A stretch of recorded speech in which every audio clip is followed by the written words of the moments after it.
બોટાદમાં અસામાજિક તત્વો વિરુદ્ધ કાર્યવાહી કરવામાં આવી છે। વિવિધ ગુનામાં સંડોવાયેલા આરોપીના ઘરે તપાસ હાથ ધરવામાં આવી। પીજીવીસીએલના કર્મચારીને સાથે રાખીને તપાસ કરવામાં આવી। આરોપીઓના ઘરે વીજ ચેકિંગ હાથ ધરાયું છે। વીજ ચોરી સામે આવતા કાર્યવાહી કરવામાં આવી। અન્ય આરોપીઓ વિરુદ્ધ પાસા એક્ટ સહિત કાર્યવાહી કરવાની કામગીરી શરૂ કરાઈ છે। ગુનાહિત પ્રવૃત્તિઓ સાથે સંકળાયેલા 65 જેટલા લોકોની યાદી તૈયાર કરાઈ છે। પોલીસ દ્વારા કાર્યવાહી જિલ્લામાં બોટાદમાં કરી શકે છો।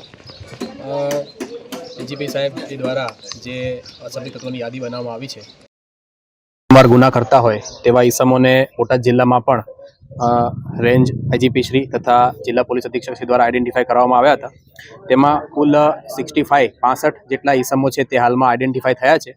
આ 65 ઈસમો છે તેની કાર્યવાહી છે તે ચાલુ છે। જે પૈકી બોટાદ ટાઉન પોલીસ સ્ટેશન વિસ્તારમાં કુલ 17 જેટલા આરોપી કે જે વારંવાર ગુના કરવાની ટેવવાળા છે અને 7 જેટલા આરોપી છે કે જે વારંવાર પ્રોહિબિશનની પ્રવૃત્તિમાં સંડોવાય છે।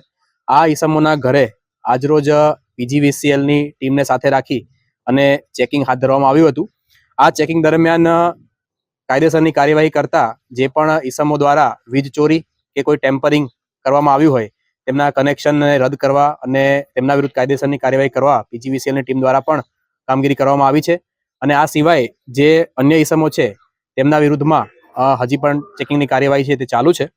આ ઈસમો વિરુદ્ધમાં બોટાદ પોલીસ દ્વારા પાસા, હદપારી તથા વિવિધ પ્રકારના બીએનએસએસના અટકાયતી પગલાં પણ મૂકવામાં આવ્યા છે, જેની કાર્યવાહી પણ હાલમાં ચાલુ છે।